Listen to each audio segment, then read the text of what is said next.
dawns and evening fades, you inspire songs of praise that rise from earth to touch your heart and glorify your name. Your name is a strong and mighty tower. Your name is a shelter like no other. Your name, let the nations sing it louder. Nothing has the power to save but your name.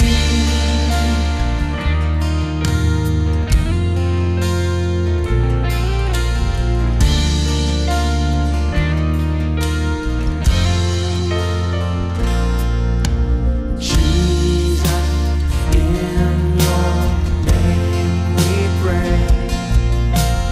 Come and fill our hearts today. Lord, give us strength to live for you and glorify your name. Your name is a strong and mighty tower. Your name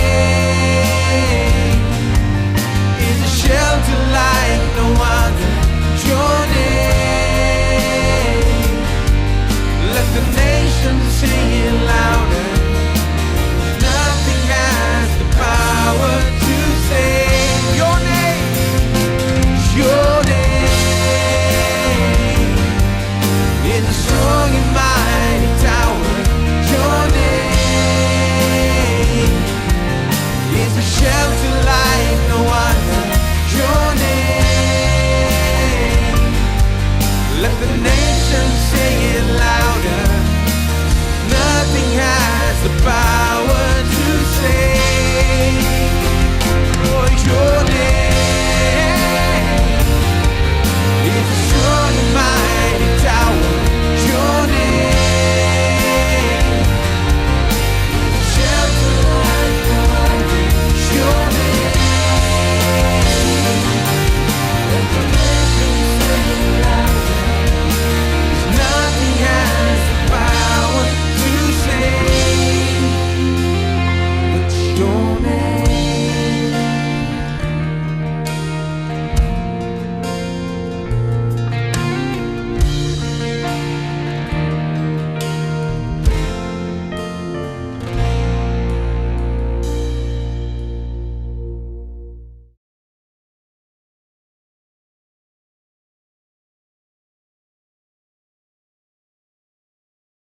इब्रानियों अध्याय 4 वचन 14 से आगे। इसलिए जब हमारा ऐसा बड़ा महायाजक है जो स्वर्गों में से होकर गया है, परमेश्वर का पुत्र यीशु, तो आओ हम अपने अंगीकार को दृढ़ता से थामे रहे, क्योंकि हमारा ऐसा महायाजक नहीं जो हमारी निर्बलताओं में हमारे साथ दुखी ना हो सके, वरन सब बातों में हमारे समान परखा तो गया तो भी निष्पाप निकला। इसलिए आओ हम अनुग्रह के सिंहासन के निकट हियाव बांधकर चले कि हम पर दया हो और अनुग्रह पाए जो आवश्यकता के समय हमारी सहायता करे। हमने तो कुछ हफ्ते पहले इस विषय को शुरू किया कि एक बहुत ही अद्भुत विषय पर चर्चा करें, और हमने इसका बड़ा शीर्षक रखा है कि हम कौन हैं, हमारे पास क्या है और हम क्या कर सकते हैं। अब इसमें बहुत सी बातों को बताया गया है जो नई वाचा में नए नियम के विश्वासियों को दिए गए हैं।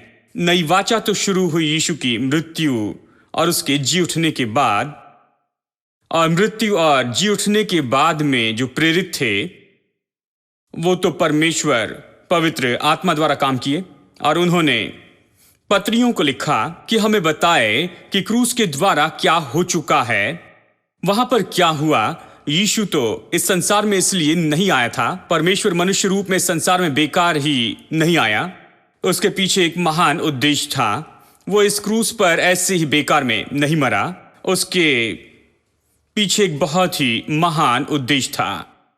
कलवरी के क्रूस पर जो कुछ भी हुआ उसके द्वारा हमें बहुत कुछ दिया गया है, और ये पत्रियां हमें विवरण देती हैं वो सब जो हमें दिया गया है इस कलवरी के क्रूस और नई वाचा के द्वारा। तो मैंने आपको बताया कि पत्रियों में विश्वासियों के लिए बहुत ही महत्वपूर्ण जगह होती है। हमें पत्रियों को देखकर समझना होगा ये क्या सिखा रही हैं। हमने रोमियो की किताब से शुरू किया था और हमने यहाँ पर कुछ देखना शुरू किया कि हमें क्या क्या दिया गया है, और जब हम इन बातों को देख रहे हैं इस समय हम खास बात को देख रहे हैं, और वो है पाप से आजाद होना। हम तो पाप से आजाद हो गए हैं। हमें इस बात को स्थापित करना ही होगा। आजाद होने की हम कोशिश नहीं कर रहे हैं।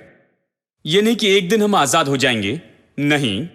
विश्वासी के नाते हमें एक बात अपने मन में स्थापित करनी है, क्योंकि यदि पहली बात गलत हो तो सब कुछ गलत होगा। इसे स्थापित करना है, फिर ही हम आगे बढ़ सकते हैं। हम पाप से आजाद किए गए हैं। यह तो ऐसी बात है जो कलवरी के क्रूस पर हो चुकी है। यह तो ऐसी बात है जो कि हमारे लिए कर दी गई है कि हमें आजाद करें पाप की सामर्थ से, उसके बंधन से और उसके राज्य से। यह हो चुका है। यानी रोमियो अध्याय 6 हमें इसके बारे में विवरण से शिक्षा देता है। हम पाप के लिए कैसे मर चुके हैं। दूसरे शब्दों में, पाप के साथ हमारा संबंध नहीं। अगर हम इस संसार के लिए मर गए तो इससे कोई संबंध नहीं है, हम मर गए हैं। ठीक है, ऐसे कहता है कि हम पाप के लिए मर गए, यानी इसी तरह से हम मर गए, मारे गए और यीशु के साथ में जी उठे हैं। यह कहता है हमारा पुराना मनुष्यत्व मसीह के साथ क्रूस पर चढ़ाया गया, और फिर यह कहता है कि पाप तुम पर राज्य न करें, वो राज्य न करे। अब यह बात बहुत ही स्पष्ट है। रोमियो अध्याय 6 पढ़कर इसमें से कुछ शिक्षा पाने के बाद आप इसके बारे में संदेह नहीं कर सकते। पाप के साथ कोई संबंध नहीं है।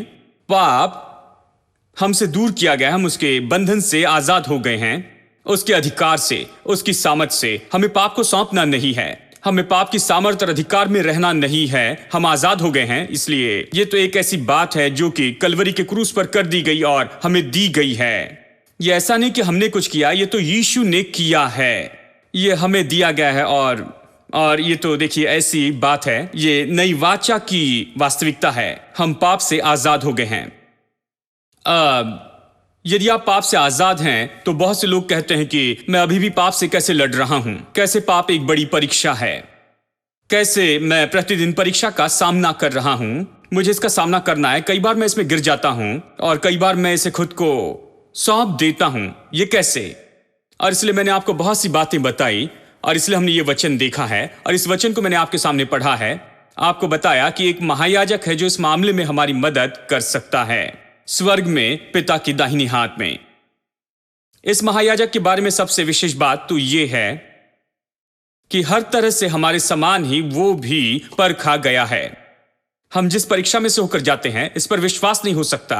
अगर आप सोचे, कुछ लोग कहते हैं देखिए मेरे प्रभु में परीक्षाओं में से जाता हूं, उस बारे में लोगों के सामने कहते हुए बुरा लगता है, और आपका यह कहना है कि बिल्कुल हमारे जैसे ही हर तरह से यीशु की भी परीक्षा हुई थी। खैर, आप बाइबल से लीजिए, मैं इसे खुद अपने शब्दों में नहीं कहूंगा। बाइबल कहती है कि हर तरह से उसकी परीक्षा हुई हमारे समान ही। लेकिन फिर भी बहुत से महान बाइबल स्कॉलर वो विश्वास नहीं करते और घुमा फिरा कर कहते हैं कि कैसे उसकी परीक्षा हमारी जैसी नहीं हुई, जबकि बाइबल कहती है कि ऐसा हुआ है। तो वो घूम फिर कर इसी के बारे में बताना चाहते हैं कि उसकी हमारी जैसी परीक्षा नहीं हुई। बात तो यह है कि वो इसी तरह से इसलिए बता रहे हैं, वो इस पर क्यों विश्वास नहीं कर पाते हैं, वो क्यों इस पर विश्वास नहीं करना चाहते कि हमारी जैसी उसकी परीक्षा हुई? क्योंकि वो सोचते हैं कि परीक्षा होना ही इसका मतलब है कि आप बुरे हैं।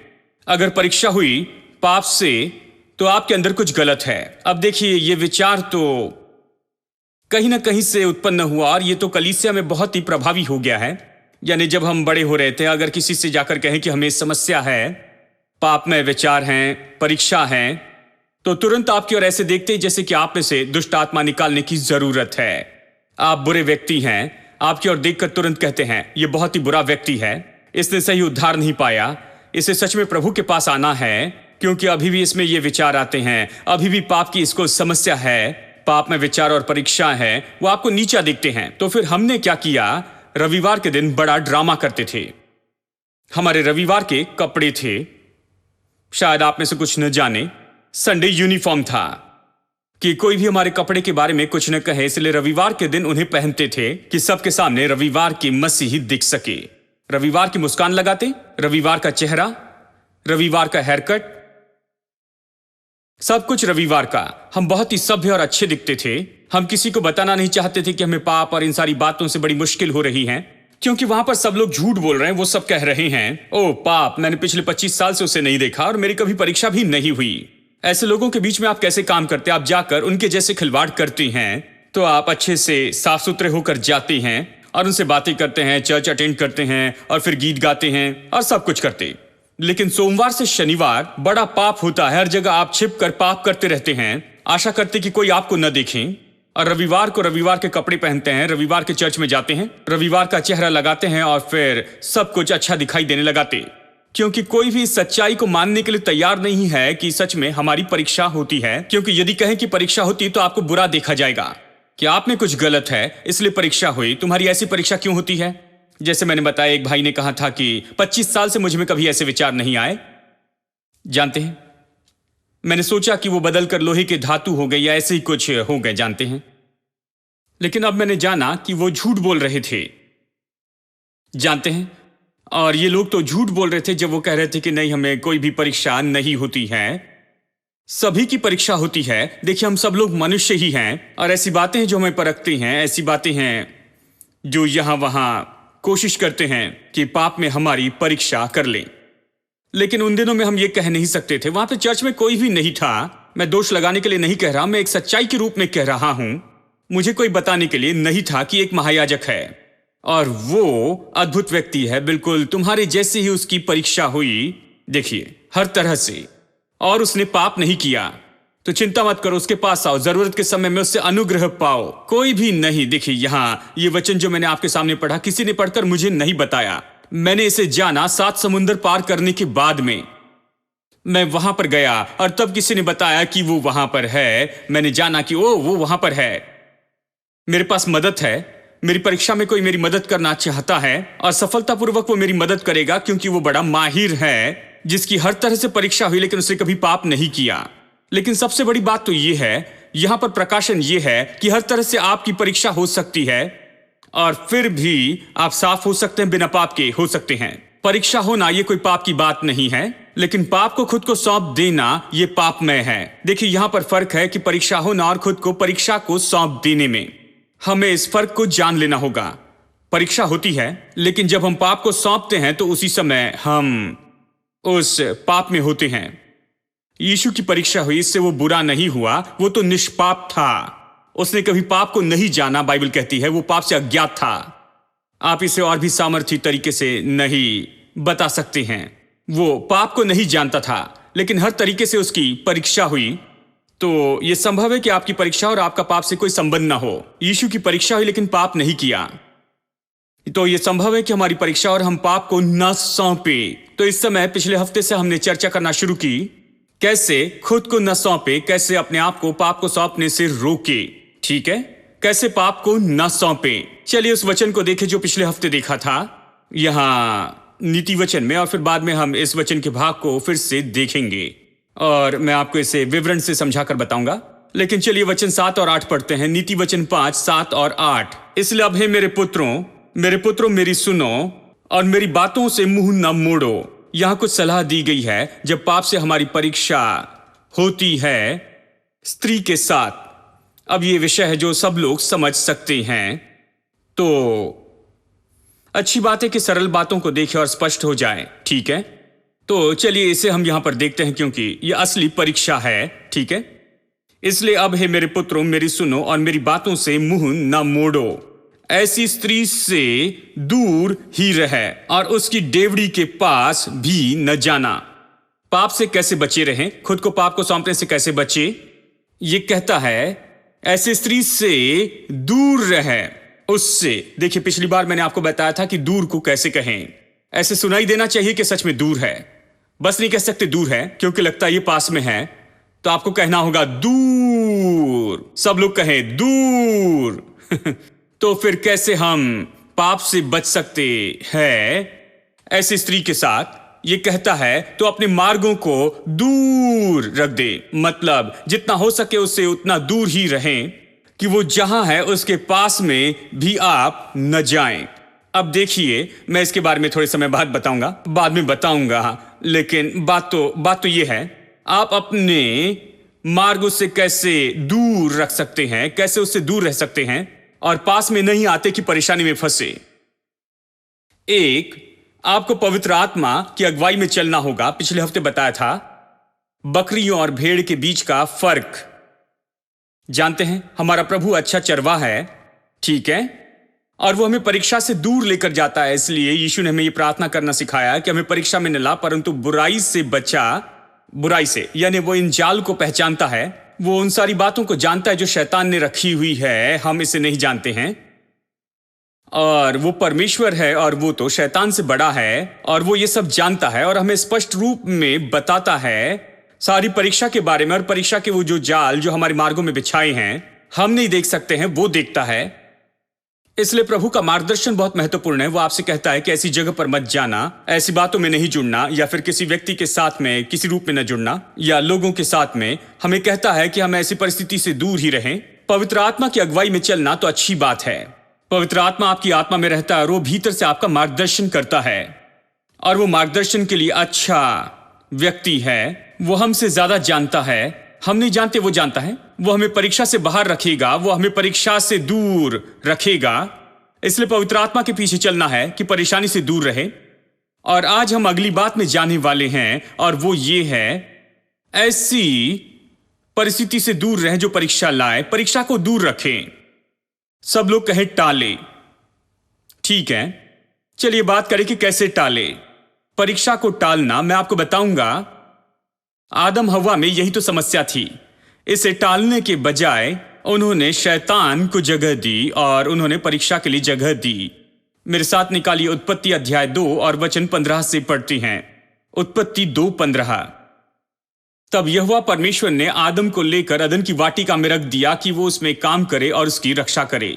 2 बातें मनुष्य के हाथ में सौंपी गई थी, 2 बातें दी गई थी। एक तो काम करे और उसकी रक्षा करे, यानी एक अनुवाद कहता है कि उसमें वो खेती करे और रक्षा करे। उसमें काम करे और रक्षा करे।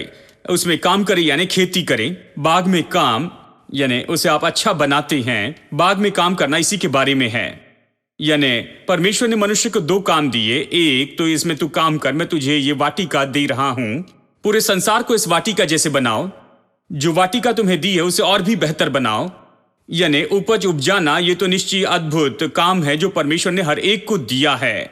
यानी अगर किसी को पत्नी दी है तो उसे क्या करना चाहिए? घर लेकर जाना है और उसका ध्यान रखना है, ताकि जब उसके पिताजी आकर उसे देखें तो कहें, मेरे प्रभु, ये तो हमारे घर में जैसी थी उससे बेहतर है, जैसे हमारे घर में थी उससे भी बेहतर यहां पर है, क्योंकि दामाद ने अच्छा काम किया है, मेरी बेटी खुश है, ये ज्यादा संपन्न है, इसने बहुत हासिल किया है, इसने बहुत अच्छा काम किया है, ये बुद्धिमान हो गई है, ज्यादा ज्ञान हासिल किया, बहुत कुछ प्राप्त किया है। जानते हैं, ये तो बेहतर है, शादी के समय सब बेहतर है। सब लोग ऐसे देख रहे हैं जैसे आपको पता नहीं मैं क्या कह रहा हूं। ये ध्यान देना है, ठीक है। बहुत से लोगों को पता नहीं कि कैसे रिश्ता ढूंढे, तो कहते हैं पता नहीं भाई कैसे। अच्छा है, आप प्रार्थना करके मुझे बताइए कि किससे शादी करना है। देखिए, इस तरह से नहीं होता है। जानते हैं, किसी से प्रार्थना करने के लिए नहीं कहना है कि वो बताए कि आपको किससे शादी करनी है, लेकिन कुछ तरीके से आप जांच सकते हैं। मंगलवार की शाम मैंने इसे सिखाया है, और देखिए उसमें तो एक मुख्य बात तो यही है कि ध्यान देना है।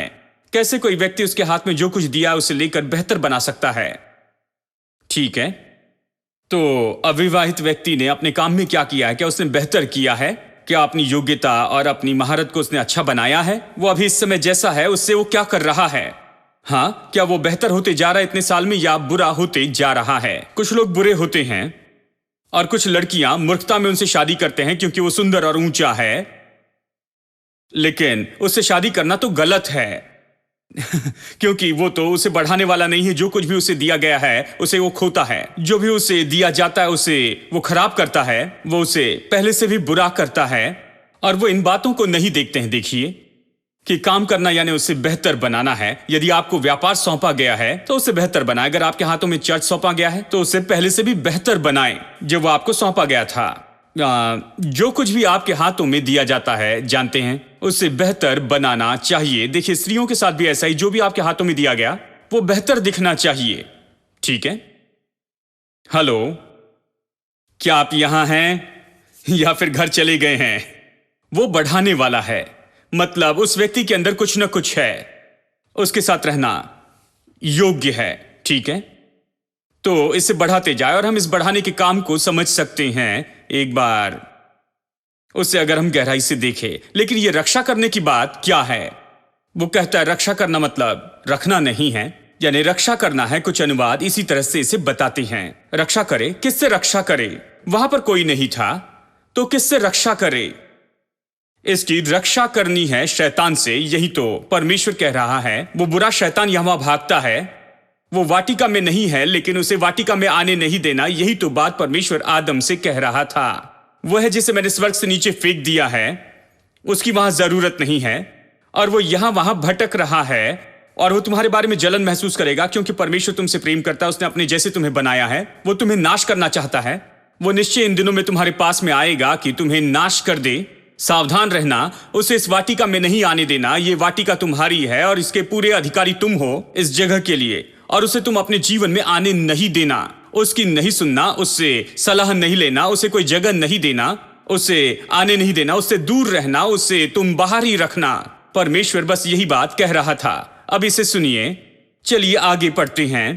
वचन 16, परमेश्वर ने आदम को आज्ञा दी, तू वाटिका के सब वृक्षों का फल बिना खटके खा सकता है, पर भले या बुरे के ज्ञान का जो वृक्ष है उसका फल तू कभी न खाना, क्योंकि जिस दिन तू उसका फल खाएगा उसी दिन अवश्य ही मर जाएगा। अब परमेश्वर उसे हजारों आज्ञा दे सकता था या 10 आज्ञाएं, लेकिन नहीं दी। उसने बस एक आज्ञा दी। कहा तुम खा सकते हो सब कुछ, सारी चीजें तुम खा सकते हो, लेकिन इस भले और बुरे के ज्ञान के पेड़ का फल तुम नहीं खाना। बस इसके लिए मना करता हूं, केवल एक ही बात नहीं करने के लिए कहा। बहुत से नहीं थे। लोग शिकायत करते हैं कि आस्था में बहुत से नहीं होते हैं, लेकिन परमेश्वर ने एक ही नहीं कहा था, इस पेड़ से नहीं खाना, भले और बुरे के ज्ञान के पेड़ से। अब देखिए अध्याय 3। यहोवा परमेश्वर ने जितने बनेले पशु बनाए थे उन सब में सर्प धूर्त था। उसने स्त्री से कहा, क्या सच है कि परमेश्वर ने कहा कि तुम इस वाटिका के किसी वृक्ष का फल न खाना? देखिए, जब भी शैतान यहां पर आता है और स्त्री से बातें करता है, वो दूसरी हजारों बातों के बारे में कह सकता था, लेकिन किस बात के बारे में कहता है? उस एक नहीं के बारे में जो परमेश्वर ने कहा था। वो बहुत सी बातें कह सकता था, लेकिन वो इस एक बात पर गौर करता है जो परमेश्वर ने कहा था नहीं, क्योंकि उसका मकसद यही है कि मनुष्य को वो एक काम करने लगाए जो उसे नहीं करना चाहिए। क्या ये अजीब नहीं? वो और किसी बात में दिलचस्पी नहीं लेता। उसने ये नहीं कहा कि हाय कैसे हो, आज तुमने क्या खाया? हवा से नहीं पूछा तुम्हारे पति कैसे हैं, काम कैसे चल रहा है, हाँ तुम कैसे हो, सब ठीक चल रहा है ना? नहीं, वो इन सारी बातों के बारे में परवाह नहीं कर रहा था। क्या परमेश्वर ने कहा कि ये फल नहीं खाना? देखिए, वो एक ही बात पर गौर कर रहा था जो परमेश्वर ने मना करके रखा था।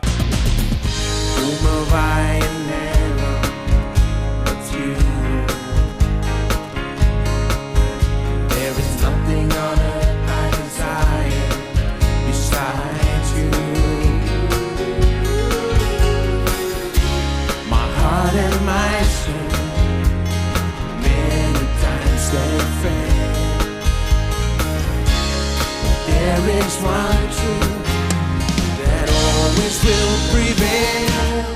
God is the strength of my heart. God is the strength of my heart. God is the strength of my heart and the portion forever. God is the strength of my heart. God is the strength of my heart. God is the strength of my heart and the portion forever, forever. Whom have I in heaven but you? There is nothing on earth I desire besides you.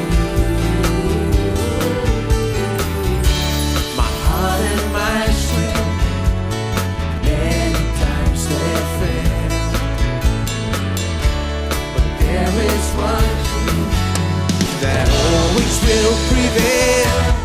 God is the strength of my heart. God is the strength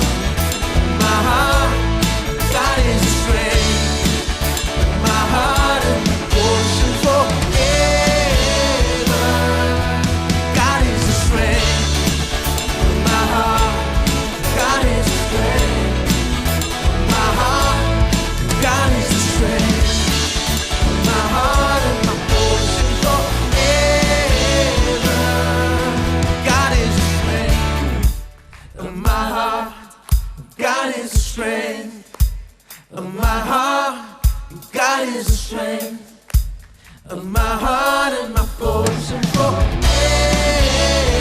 Everybody, God is the strength of my heart. God is the strength of my heart. God is the strength of my heart and my portion forever.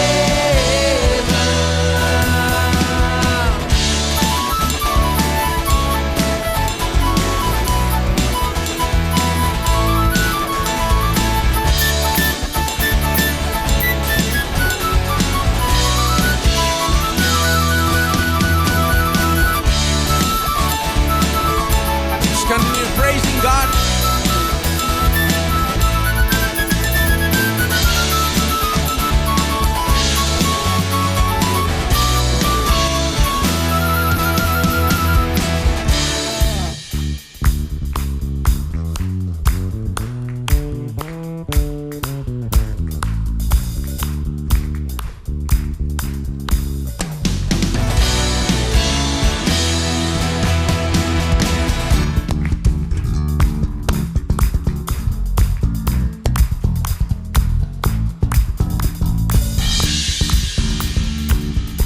Ready to sing? God is the strength. God is the strength.